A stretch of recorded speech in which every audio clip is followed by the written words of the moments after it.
This is how you educate a daughter-in-law." She said this as she laughed and looked at my face covered in cream. "Mom, you've gone too far." "Why are you taking it so seriously? It's just a little surprise. The bride shouldn't look so scary. Come on, smile, smile." My mother-in-law kept laughing, clutching her stomach, while my sister-in-law aimed my phone camera at me. My father-in-law just stood watching as if it were someone else's business. I was in shock. Why did this happen? My once-in-a-lifetime wedding was ruined by my in-laws. Could anything be more humiliating? I could feel something breaking inside me. I'm leaving. I took a deep breath, held up my dress, and slowly started walking toward the exit of the hall. Right then, my mother-in-law screamed, and an unexpected scene unfolded. My name is Kate Lee, and I'm 26 years old. I lost my father when I was young, and it's just been me and my mom ever since. There were moments I missed having a father, but my mom's love was enough to fill the gap. My mom is strong and kind.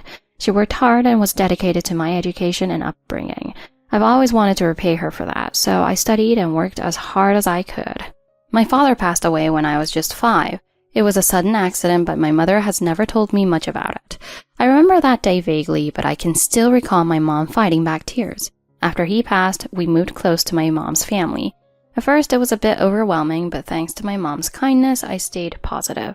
I met Kyle when I was 23. I went to his company's office for a meeting, and he was the one in charge. My first impression was that he was calm and seemed genuine. Kyle was soft-spoken, but carried weight in his words. Above all, he had a natural way of caring for others. His demeanor drew me in. Our relationship deepened after about 6 months. One day after our meeting, he asked me, "Do you have a bit of free time?" I felt a bit hesitant, but also curious, and before I knew it, I had agreed. Relieved, he invited me to a cafe. We mostly talked about work, but his warm tone and smile made me feel at ease. From then on, our bond grew slowly but steadily. We made time to meet despite our busy schedules, enjoying our moments together. Kyle always noticed when I was stressed, gently reminding me, don't overdo it. His kindness reassured me that he truly cared. That winter, when I was 25, he invited me to dinner with a serious expression. I felt something special might be happening and was a little nervous. His demeanor suggested something big was coming. After an awkward dinner, as we enjoyed dessert, he stood up and took out a small box. Inside was a simple, beautiful ring, and I was mesmerized. I remember that moment vividly. "Kate, will you marry me?" His quiet but determined eyes filled me with warmth. I knew that with him, I could face any future. My reply was almost instinctive, and I was amazed at how naturally I said yes. We were officially engaged, and my mom cried with happiness. I was on cloud 9, but somehow I felt an unease lingering in my heart. The cause was Kyle's family. I couldn't seem to bridge the gap with them. Kyle's family is elite. His father, John, mother, Margaret, and older sister, Emily, are all high achievers. His mom, Margaret, is a savvy CEO of a cosmetics company. She doesn't seem pleased about our marriage. Though she never said it outright, her cold attitude made her disapproval clear. The first time I visited his home, I tried my best to make a good impression. "Nice to meet you. I'm Kate Lee. Thank you for inviting me." After a short silence, she said expressionlessly, "Please come in."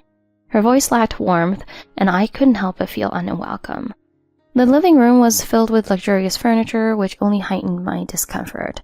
Kyle sensed this and quietly squeezed my hand for reassurance. During dinner, his mom bombarded me with questions. "Where did you graduate from, Kate?" "I attended the local state university." Her face grew tense when I said that, and I broke out in a nervous sweat. She and the rest of the family had all attended prestigious private schools in the city. Whenever the topic of education came up, I felt a bit inferior. His sister Emily was friendly, chatting about work and hobbies, but I couldn't relax. Even being from a single-parent family was a problem for Margaret. At one point, she asked casually, "What does your mother do for work?" She retired, but she used to work at a nearby supermarket. "Her mom is amazing. She worked 2 jobs so that Kate could go to college." "Wow, I could never do that, working at a supermarket." Her tone implied a bias toward my upbringing, and I could feel my spirits sink further. Though Kyle tried to support me, a dark feeling lingered in my heart. On the way home, he apologized. "I'm sorry for all the questions. I'll talk to her about it.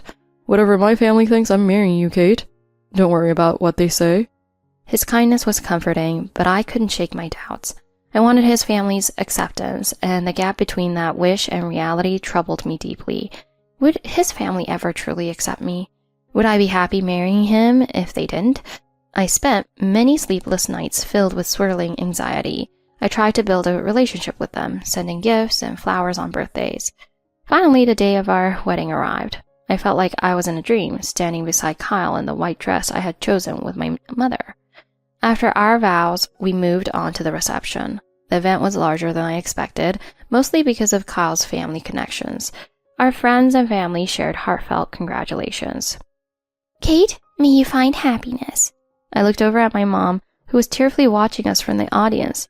The reception was going well until suddenly Margaret stood up, took the microphone, and walked onto the stage. Thank you all so much for being here today. I have a little surprise for the bride. I froze as a chill went down my spine. Something felt wrong. I stood there motionless as Margaret carried a huge cake toward me, followed by applause. The cake was beautifully decorated and worthy of a wedding, but in the next instant, something unbelievable happened. She suddenly smashed the cake into my face. For a moment, I couldn't comprehend what had happened. Cream covered my face and began to drip onto my dress. I looked around to find everyone laughing. This is how you educate a daughter-in-law, she said it as she laughed and looked at my face covered in cream. Mom, you've gone too far. I looked around in shock. My once-in-a-lifetime wedding was ruined by my in-laws. Could anything be more humiliating? I could feel something breaking inside me. I'm leaving. I took a deep breath, held up my dress, and slowly started walking toward the exit of the hall. Gasps filled the room as I took each determined step. Kate, wait. I didn't turn back. I couldn't. The lump in my throat grew with every step. I kept walking, feeling the weight of everyone's eyes on me. Kate! My mother's voice was choked with concern. She tried to reach me, but I shook my head, signaling for her to stay put. Isn't this all a bit dramatic? It was just a joke. Her words cut deeper, a final twist of the knife. My hands trembled as I pushed the door open, feeling the cool air outside hit my face. The world beyond the reception hall felt strangely calm, as if indifferent to my pain. I finally let the tears fall, allowing the weight of everything to come crashing down. I thought I could endure anything for Kyle, but humiliation like this? On what should have been the happiest day of my life. A few moments later, I heard footsteps behind me. Kate, please, I'm sorry. I turned slowly to face him, anger and sadness in my eyes. Kyle, how could you let this happen? How could you let your mother treat me like this? I didn't know she would. I thought it was just a little prank. A prank? The words tasted bitter in my mouth. Kyle, this isn't just about the cake. This is about respect, about whether your family even sees me as a person. Kate, I do respect you. I love you. You know that. Then why haven't you stood up for me? My voice cracked as emotions overflowed. Please, let's go back inside. I'll talk to my mom. I'll make sure she apologizes. I took a shaky breath, barely able to look at him. Kyle, I don't want to go back in there. His eyes filled with desperation, and I could see he was torn between loyalty to his family and to me. I love you, Kate. Can't we just move past this? Move past this? Kyle, do you even understand what just happened? I paused, feeling the enormity of what I was about to say. I need some time to think, to process everything. Are you leaving me? I shook my head slowly. No, Kyle, but I can't just pretend everything is fine. I need you to understand that your family's actions hurt me deeply. With a heavy heart, I turned and walked away, my wedding dress trailing behind me. Each step felt like breaking away from a dream and facing a new reality, one that I wasn't prepared for but could no longer avoid. Behind me, Kyle's voice called out, tinged with regret and sadness. I didn't look back. I didn't care. In that moment, I knew that this journey wasn't over.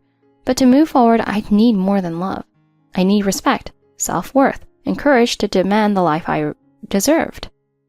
The next few days felt like a blur, a waking dream mixed with flashes of painful reality. I stayed with a friend, avoiding everyone's calls. Each missed call from Kyle felt like a tug on my heart, but I couldn't face him yet. Instead, I took time for myself, reliving every painful second of that day. My mind kept going back to the look in Kyle's eyes, the shock and hurt mirroring my own. But no matter how much I replayed it, the pain didn't fade. Kate, do you think Kyle understands why this is so important to you? I sighed, shaking my head. I don't know. Maybe he thinks I'm overreacting. If he loves you, he'll listen. He'll understand eventually, but you have to decide if he's worth waiting for." Her words lingered, adding weight to my thoughts. The truth was, I did love him. I just needed him to see me fully without his family's shadow. A week later, Kyle texted, "Can we meet, please?" I hesitated, but I knew it was time to confront the person I thought I'd spend my life with. We agreed to meet at the little park where he'd proposed, a place once filled with joy, but now tinged with uncertainty. He looked exhausted, shadows under his eyes as he approached. Kate. "Hi, Kyle." "I know I hurt you. I spent every day since wondering how I could have let things get so out of hand." I nodded, encouraging him to continue. "I didn't take your feelings seriously. I see that now. And I know my family can be difficult." "It's not just about them being difficult, Kyle. It's about you standing by, watching them humiliate me." "You're right. I should have done something. I should have defended you." "But you didn't." My voice cracked, the hurt resurfacing. "Kyle, if this is going to work, I need to know you're willing to stand up for me, even when it's hard, even against your family." "I want to be that person, Kate. I've never had to choose like this." "But marriage is choosing, Kyle, choosing each other again and again, no matter what." "I understand. I'm willing to do the work, Kate. I want to be the partner you deserve." I studied his face, searching for any sign of doubt, any flicker of hesitation. All I saw was sincerity mixed with regret and hope. "Then prove it to me." "I will. I'll talk to my family, make them understand they can't treat you this way." A cautious optimism bloomed within me, but I kept my guard up. "Kyle, I'll hold you to that. This is the only way we can move forward." He reached for my hand, and I allowed him to take it, feeling warmth spread between us, cautious but comforting. "I know this won't fix everything overnight, but I'm ready to fight for you, for us." We sat in silence for a moment, the tension easing as we let the promise between us settle. In that quiet space, I finally felt a glimmer of the future we could build together. Stronger, more honest, and grounded in respect. It would take time, trust, and work to heal, but for the first time I felt hopeful. In that park, surrounded by whispers and memories, I looked at Kyle and decided to give us another chance. Because love, when fought for with respect, was worth every battle. As we walked out of the park together, hand in hand, there was a different kind of silence between us. It wasn't tense or uncertain. It was peaceful, the silence of two people who knew they had work to do, but were willing to do it together.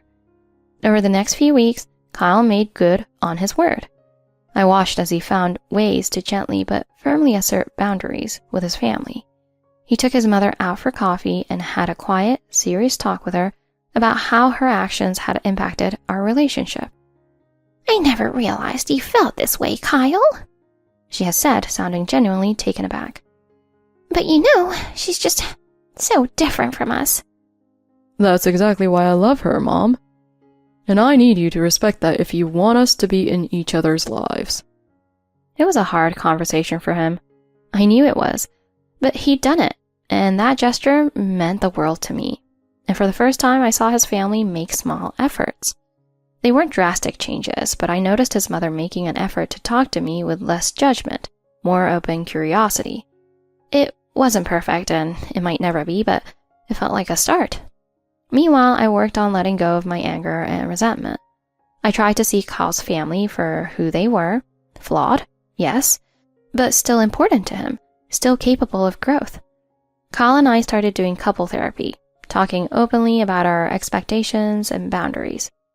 "Remember," she'd said during one session, "relationships aren't about winning or losing. They're about building together, even if it's one brick at a time." "Kate, thank you for giving us another shot. I know it wasn't easy." "Thank you for proving I made the right choice, Kyle." As the days turned into months, the distance between us that had once seemed like a canyon now felt more like a stepping stone, once we had both crossed together. I learned to let go of the past, holding on to only the lessons it taught me, not the hurt it felt behind. And Kyle? He became not only my partner, but my strongest ally, someone who'd walk beside me through every storm. We made a promise that day in the park, and I knew now that we would keep it, no matter what challenges the future brought. In the end, it wasn't a fairy tale, but it was real, imperfect, and ours. And that, I realized, was even better. As we moved forward, I knew our love would continue to be tested, but we were ready, hand in hand, to face whatever came next, together. Months later, as Kyle and I stood together at our wedding, surrounded by friends and family, I felt a sense of peace that had been hard-won but deeply rewarding. His mother gave me a small smile and a nod, a subtle acknowledgement that spoke volumes. We still had our differences, but there was respect there now. Kyle looked at me with that familiar warmth in his eyes, the one that had first drawn me to him. But now, it was richer, tempered by understanding and a shared journey. We exchanged vows, words that felt both heavy and light, carrying the weight of everything we'd been through and the promise of all that was still to come. And as we walked down the aisle, hand in hand, I knew that finally we had built something stronger than either of us alone. This was the beginning of our true journey.